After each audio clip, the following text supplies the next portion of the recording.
Mesdames, Messieurs, peuple congolais, pourquoi le dictateur Denis Sassou Nguesso ne partira que sous deux conditions fiables?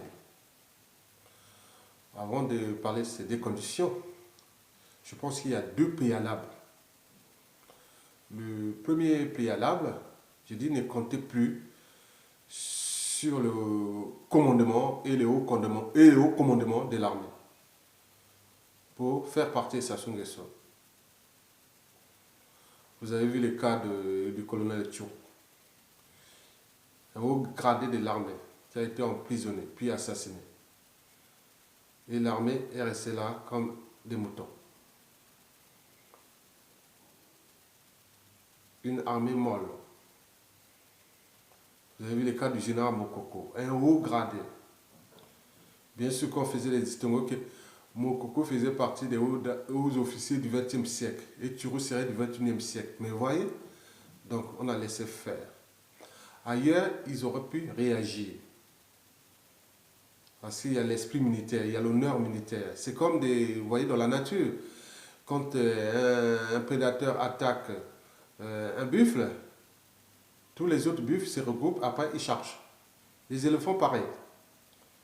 Vous voyez, donc c'est dans les gènes, l'esprit du courage, de la liberté et de la dignité. Il ne suffit pas être militaire pour avoir cet esprit. Non. Il y a des civils plus courageux que ces militaires-là.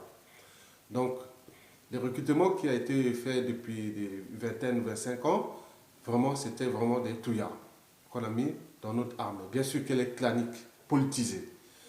Mesdames, on pourra toutefois compter, par exemple, sur les officiers d'autres tribus qui sont là, qui sont en dormance, qui attendent qu'on monte pour agir.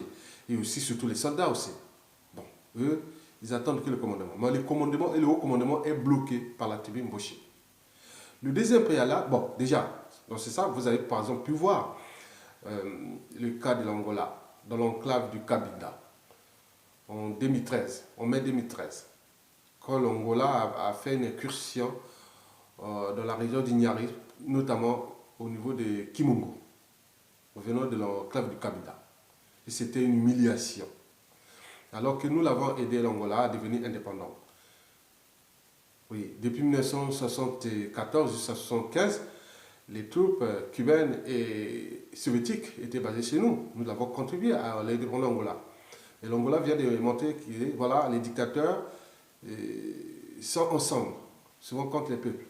Et surtout, on nous a humiliés. Le Congo a été humilié militairement. Donc, même il y a eu un officier qui est mort tout seul, partout, il avait la trouille. Voilà. Donc, quelle armée on a maintenant? Donc, ça soit détruit complètement les armées congolaises. Il a politisé d'abord, puis clanitisé. Mesdames, Messieurs, le deuxième préalable s'adresse déjà au tribu Mboshi. Vous ne représentez que 5% de la population générale.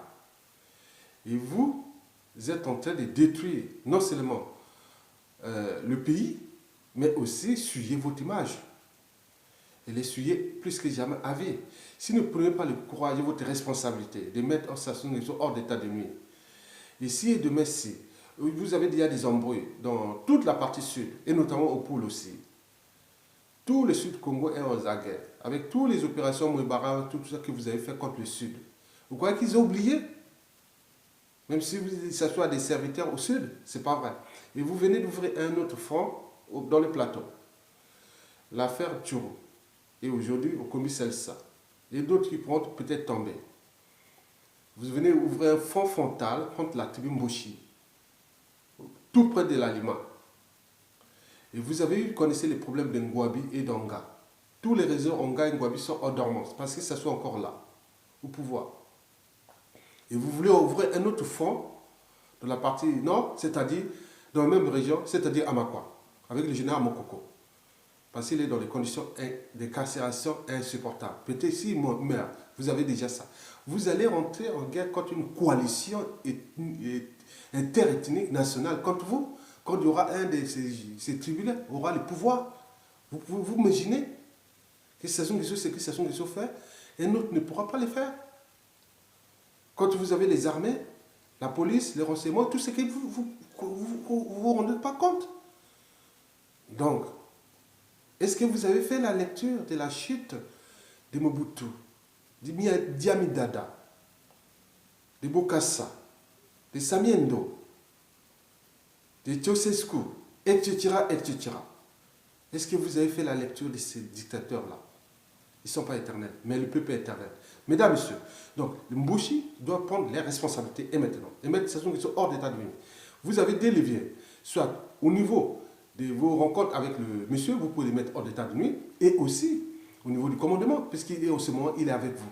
Vous pouvez dire non, on met fin à Sassou et on sait un peu de laver notre honneur et il y aura des circonstances atténuantes envers l'embauché dès que la libération viendra. Mesdames, Messieurs, voilà.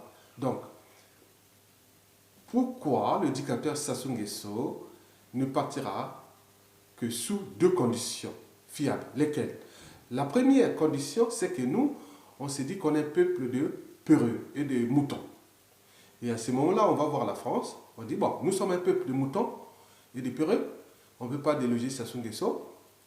Donc, bien sûr, il est appuyé, il est conseillé, il est armé, il est protégé par vous. Bon, on vient vous voir parce que sinon, nous, on ne pourra pas, on est des moutons, on est des peureux, autant au niveau civil que militaire. Bon, donc, qu'est-ce qu'on fait?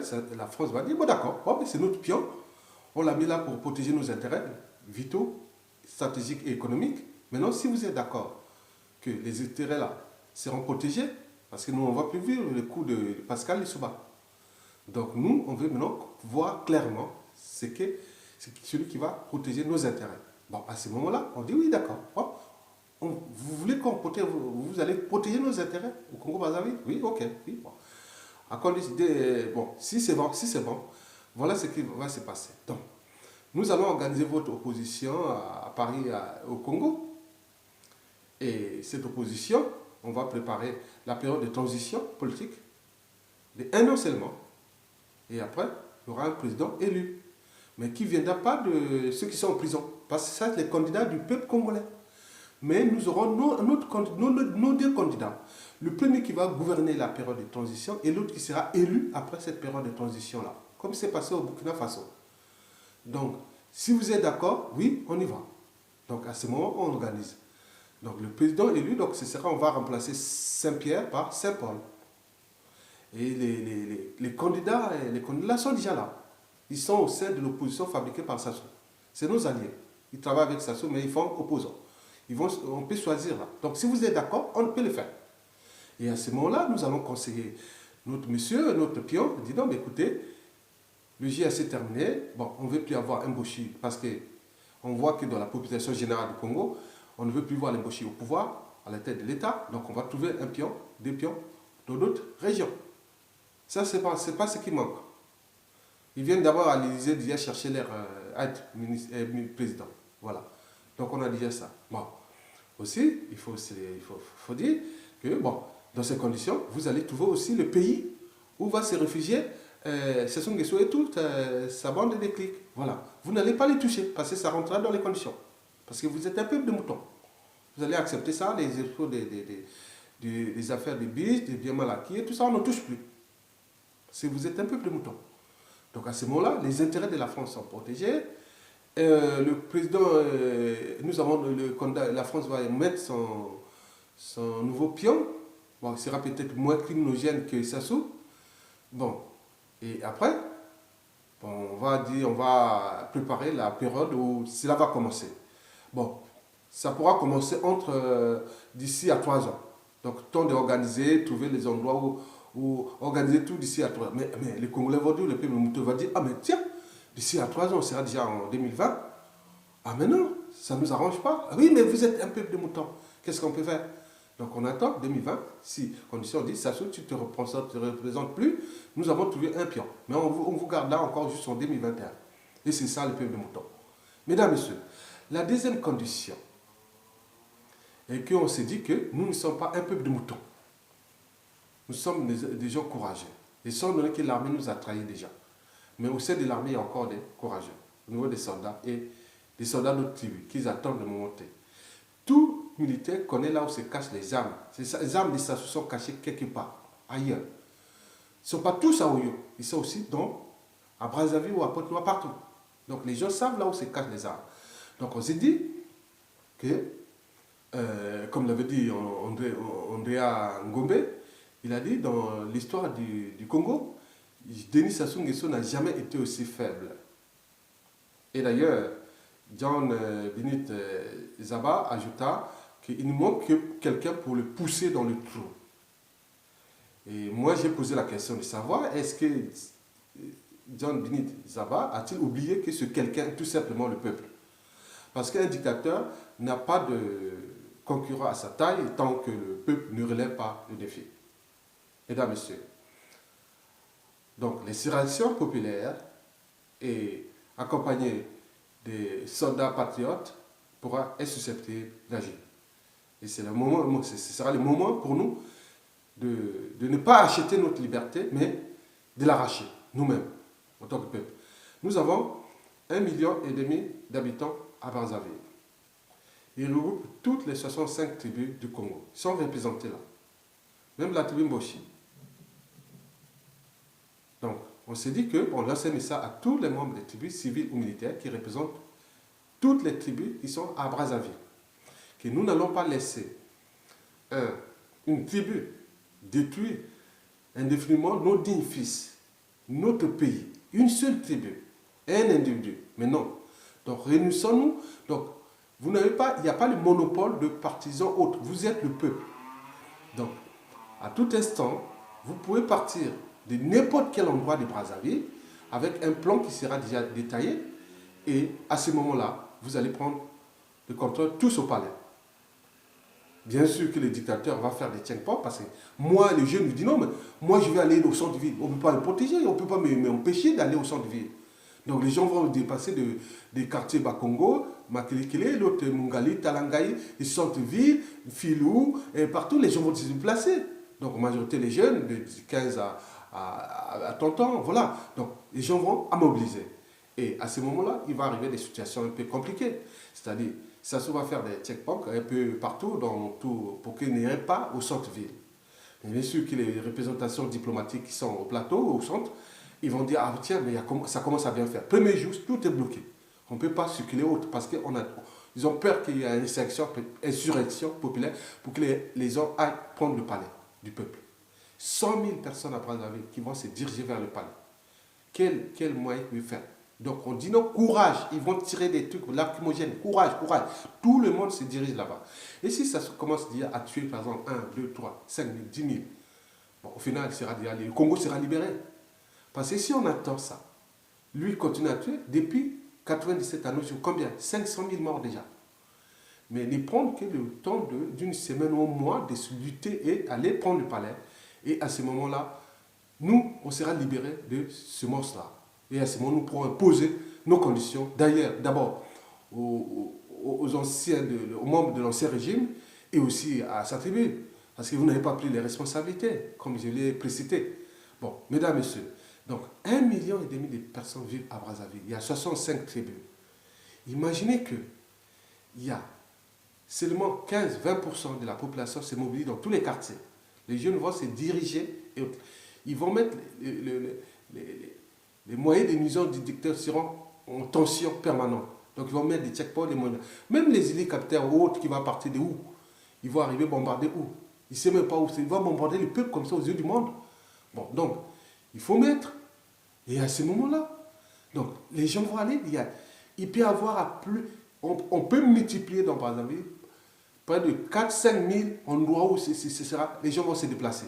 Comme ça, on ne sait pas. C'est comme des fourmis passent de par-ci par-là. Tu vois? Donc, nous devons préparer ces conditions stratégiquement.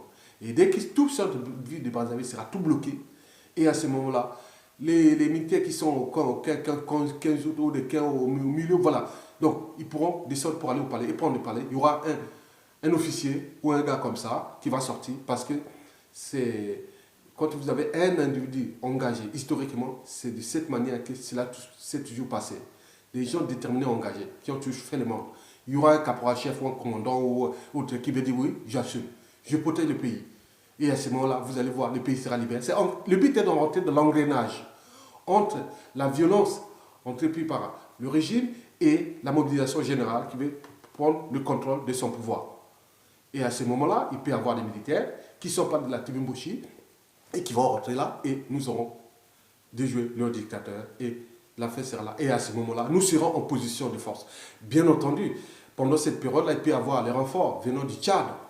Et nous avertissons déjà tous ceux qui ont servi Sassou Nguesso comme mercenaires des pays du Congo, au Congo. Mais nous mettons ensemble, ce ne sera pas la xénophobie d'État. Mais mesurer que les situations d'immigration autres, ces étrangers seront traités avec un œil tout à fait particulier, dans les conditions qu'on voit en Afrique. Donc c'est à vous d'assumer la responsabilité, ne pas aller accompagner Sassou Nguesso. Mais du côté de la France, si l'on voit ce renfort, comme l'avait fait au Rwanda, et à ce moment-là, on disait voilà. Donc la France ne veut plus rentrer dans ce cas-là. La France doit s'affranchir parce qu'une fois libérée, les dignes filles du peuple vont prendre le contrôle et la France saura que ben, finalement, non, nos intérêts ne sont pas menacés. Bien au contraire. Mais pourquoi vous avez voulu protéger ce monsieur? Parce qu'il ne s'agissait pas des intérêts vitaux ou stratégiques ou économiques de la France.